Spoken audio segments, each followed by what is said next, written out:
কিছু মানুষ বর্তমানে যারা তারেক রহমানের বা আমাদের মাননীয় প্রধানমন্ত্রীর খুব কাছে যাওয়ার সুযোগ পাচ্ছেন, এদের প্রসঙ্গে কিছু কথা বলবো এবং যারা খুব দূরে আছেন। সম্প্রতি একটি ঘটনা আমি বলি। অতি সম্প্রতি কোনো একজন ব্যক্তির সাথে হঠাৎ করে আমার দেখা হওয়ার পরে তিনি বিএনপির একজন ত্যাগী নেতা এবং বিএনপির জন্য তিনি অগণিতবার অনেকবার জেল জুলুমের শিকার হয়েছেন। তো ভদ্রলোক হঠাৎ করেই তিনি দেখা হওয়ার পরে খুব মন খারাপ করে অনেকটা অশ্রু সজল অবস্থা, তিনি খুব আপসেট হয়ে বললেন যে তিনি ভেবেছিলেন যে তারেক রহমান বা মাননীয় প্রধানমন্ত্রী হয়তো তার প্রতি কোনো কারণে বিরক্ত এবং তিনি হয়তো বা চান না তিনি তার কাছে যান। এরকম একটা ধারণা তার মধ্যে তৈরি হয়েছিল। কারণ কি, তিনি যখন অনেকবার প্রধানমন্ত্রীর কাছাকাছি যেতে চেয়েছেন তখন কোনো না কোনো বাধা তার এসেছিল। এই বাধার কারণে তিনি যখনই কোনো প্রোগ্রাম, কোনো অনুষ্ঠানে যে কোনো ভাবে হোক বা তার অ্যাপয়েন্টমেন্ট চাইতেন, সাক্ষাৎকার চাইতেন, দেখা করতে চাইতেন, প্রতিটা ক্ষেত্রে তিনি বাধার মুখোমুখি হতেন। তো এই বাধার কারণে তার মধ্যে একটা বিশ্বাস তৈরি হয়েছিল বা তার ধারণা তৈরি হয়েছিল যে হয়তো বা প্রধানমন্ত্রী তারেক রহমান তার প্রতি বিরক্ত। কিন্তু ঘটনাটা উল্টে যায় যখন হঠাৎ করে কোনো একদিন প্রধানমন্ত্রী যখন যাচ্ছেন, তখন তিনি গাড়ি, প্রধানমন্ত্রী যে বহরে যাচ্ছেন, তিনি কোনো এক জায়গায় দাঁড়িয়েছিলেন।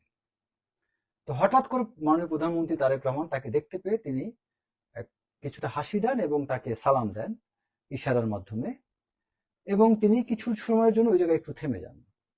তখন সে অনেক অবাক হয়ে যায়, যে তখন সে বুঝতে পারে মানে প্রধানমন্ত্রীর অ্যাটিচিউড এমন ছিল যে তিনি তাকে খুব ভালোভাবে চিনতে পেরেছেন এবং তিনি তাকে দেখে খুশি। তিনি বুঝাতে চেয়েছেন যে তিনি কেমন আছেন। তিনি অনেকটা, আমরা হঠাৎ করে কোনো একটা মানুষকে পেয়ে কাছে পেলে খুশি একদম অভিব্যক্তি প্রকাশ করি, অনেকটা ওই রকম। এন্ড তখন ওই ব্যক্তি বুঝতে পারলেন যে আসলে তো প্রধানমন্ত্রী আমার প্রতি বিরক্ত না। যদি বিরক্ত হতেন তাহলে তিনি এই এক্সপ্রেশনটা আমাকে দিতেন না। এন্ড যে কোনো ভাবে হোক তিনি পরবর্তীতে বিভিন্নভাবে খোঁজ খবর নিলেন এবং তিনি বুঝতে পারলেন, এই ঘটনার পরে তার মধ্যে একটা উৎসাহ তৈরি হলো এবং তিনি খোঁজ খবর নিয়ে জানতে পারলেন হ্যাঁ, মাননীয় প্রধানমন্ত্রী তার ব্যাপারে তিনি পজিটিভ, নেগেটিভ না। এখন এই কথাটা আমি এই উদাহরণটা কেন দিলাম, যে দেখেন যারা প্রধানমন্ত্রীর কাছে আছেন এই মানুষগুলো বা কাছাকাছি যাওয়ার সুযোগ আছে, যাদের অ্যাক্সেস আছে, হ্যাঁ অবশ্যই আপনার ভাগ্যবান। আমি সেক্ষেত্রে আমি মনে করি এটা অবশ্যই আপনাদের প্রশংসা করবো, কোনো যোগ্যতা তার আপনার অবশ্যই কোনো যোগ্যতা সেখানে আছেন। কিন্তু আপনাদের একটা সিম্প্যাথি থাকা উচিত, যারা প্রধানমন্ত্রীর কাছে আছেন অন্যের প্রতি একটা সিম্প্যাথি থাকা উচিত। কারণ কি, আপনারা যারা আছেন, ধরেন মাননীয় প্রধানমন্ত্রীর আশেপাশে কত 50 জন, 100 জন, 200, 300, 400, 500 বা হাজার খানিক লোক প্রধানমন্ত্রীর আশেপাশে আছেন। কিন্তু এই বাংলাদেশে বিএনপি কি 1000 লোক করে? এই বিএনপি কি ভোট দিয়ে 1000 লোক ক্ষমতা এনেছে? এই বিএনপি কি আজকে আন্দোলনে, জুলুম, নিপীড়নে টিকে আছে? এই 17 বছর যে অস্তিত্ব ছিল বিএনপির, এটা কি এই 1000 লোকের কারণে বা 500 লোকের কারণে? না, এটা লক্ষ লক্ষ লোকের কারণে, কয়েক কোটি বিএনপির সমর্থকের কারণে। বা এই বিএনপি তো আমরা তো যদি নর্মালি বলি যে আমরা মিডিয়াতে বিভিন্ন জায়গায় দেখেছি যে 50 লক্ষের অধিক মামলা ছিল বিএনপি বিভিন্ন নেতাকর্মীর বিরুদ্ধে, 50 লক্ষ নেতাকর্মীর বিরুদ্ধে। তো আমি যদি শুধু এটাই কাউন্ট করি, বিএনপি সব বাদ দিলাম, যদি যাদের মামলা খেয়েছিল বিএনপি, জুলুম, জেল জুলুমের শিকার হয়েছে, এরকম যদি লোকের সংখ্যা 50 লক্ষ না 50,000ও হয়ে থাকে, সেই 50,000 বা 50 লক্ষ লোকের মধ্যে কয়জন ব্যক্তি প্রধানমন্ত্রীর কাছে অ্যাক্সেস পাচ্ছেন? কয়জন দেখা করতে পারছেন? এখন যারা দেখা করতে পারছেন না মানে কি তারা প্রধানমন্ত্রী কি তাদের প্রতি বিরক্ত, বা তারা কি বিএনপির ত্যাগী নেতা না, বা তারা কি বিএনপি থেকে বিতাড়িত বা বঞ্চিত, বা তারা কি বিএনপি করে না? অবশ্যই তা না। তার মানে বিষয়টা হচ্ছে এরকম, যারা কাছে আছে তাদের যোগ্যতা এবং ভাগ্য দুটোই প্রসন্ন তাদের জন্য। যোগ্যতাও আছে, তাদের ভাগ্যটাও হয়তো প্রসন্ন। এখন এই ব্যক্তিগুলো যদি অন্য মানুষগুলোর প্রতি সিম্প্যাথি না করেন বা তাদের খোঁজ খবর না নেন, প্রধানমন্ত্রীর পক্ষে তো সবার খোঁজ খবর নেওয়া সম্ভব না। কিন্তু আপনারা যারা কাছে থাকেন তারা তো পারেন প্রধানমন্ত্রীর রিপ্রেজেন্টেটিভ হিসেবে বিভিন্ন মানুষের সাথে কথা বলতে, একটু খোঁজ নিতে। তাতে তো গ্যাপটা কমে যায়, তাই না?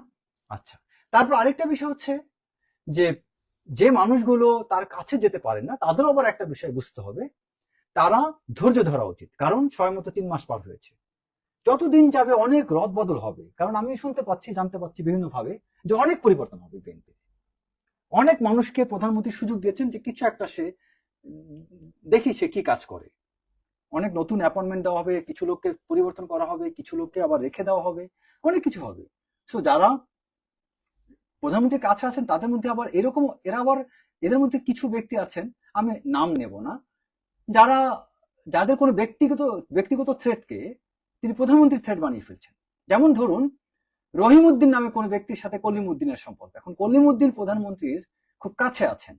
এখন কলিমউদ্দিন ভাবছেন যে রহিমউদ্দিন যদি প্রধানমন্ত্রীর খুব কাছে যায় তাহলে কলিমউদ্দিনের অবস্থা দুর্বল হয়ে যেতে পারে। তিনি এখন কি করলেন, তিনি প্রধানমন্ত্রীর আশেপাশে কোনোভাবেই রহিমউদ্দিনকে ভিড়তে দিলেন না, এবং এক পর্যায়ে সেটা ঠেকানোর জন্য কি করলেন, তিনি এসএসএফ সহ বিভিন্ন জায়গায় একটা বার্তা দিয়ে দিলেন যে এই ব্যক্তি একটা থ্রেট আশেপাশে যেন না আসতে পারে।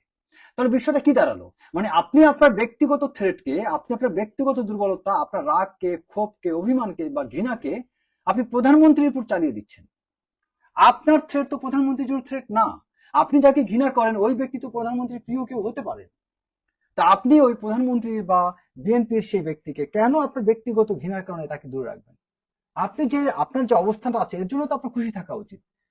আপনি একটা ভালো অবস্থানের থেকে তো উদার হতে পারেন। আপনি একটা শক্ত জায়গায় আছেন, এতে কি আপনার উদার হওয়া উচিত না? অনেক সময় মানুষ না পেয়ে তর্কাতর্কি করে, বাকবিতণ্ডা করে, হানাহানি, আপনার ছোড়াছুরি, অনেক কিছু একজন থেকে কারাকারি করতে পারে, এটা অভাবে থাকা অবস্থায়। কিন্তু আপনি যখন একটা শক্ত অবস্থান পাবেন তখন কিসের কারাকারি? তখন তো আপনার মধ্যে একটা সন্তোষ কাজ করা উচিত, অন্যের প্রতি একজন সিম্প্যাথি কাজ করা উচিত। আমি মনে করি বিএনপিতে এই জিনিসটা বর্তমানে প্রকট আকারে দেখা দিচ্ছে, এবং আমি মনে করি যে বিএনপির সিনিয়র নেতা যারা আছে তাদেরও এটাকে বোঝা উচিত, বিষয়টাকে অ্যাটেন্ড করা উচিত। আর যারা ভালো অবস্থানে আছেন এদের সংখ্যাটা খুব কম। বিএনপিতে কয়জন লোক পদ পেয়েছেন, ভালো পদ, গুরুত্বপূর্ণ পদ কয়জন? যুব দলের সভাপতি সেক্রেটারি, ধরেন আমি যুব দলের কথা বলি, সভাপতি সেক্রেটারি ভালো পদ, তারপর আরো 2-3টা ভালো পদ থাকতে পারে, জেলা পর্যায়ের সভাপতি ভালো পদ থাকতে পারে, তারপরে আবার ধরেন ছাত্র দলের ক্ষেত্রে সেম, সেন্টারের সভাপতি সেক্রেটারি, তারপর জেলা পর্যায়ের সভাপতি সেক্রেটারি।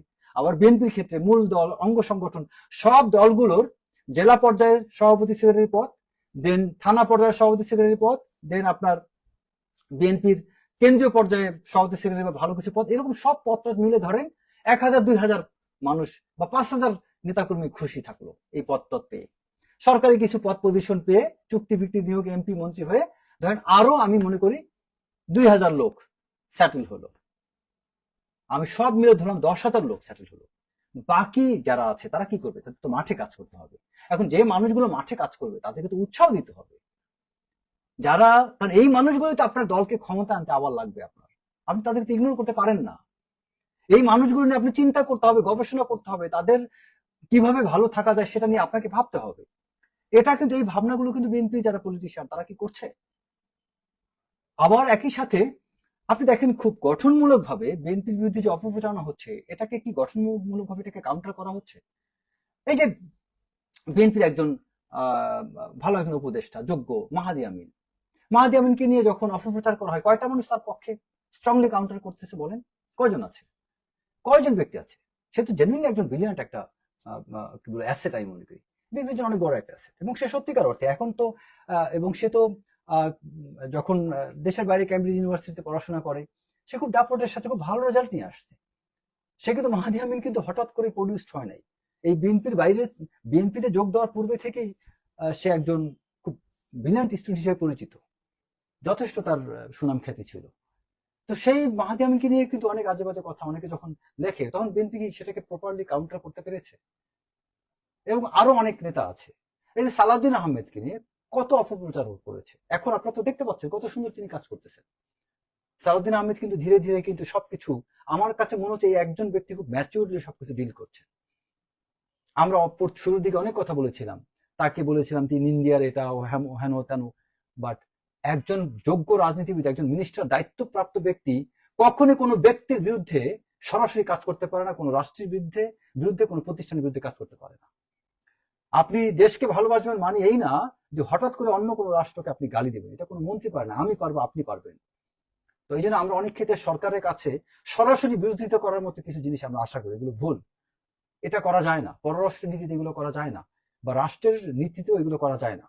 রাষ্ট্র তার কৌশলে তার মতো করে কাজ করবে।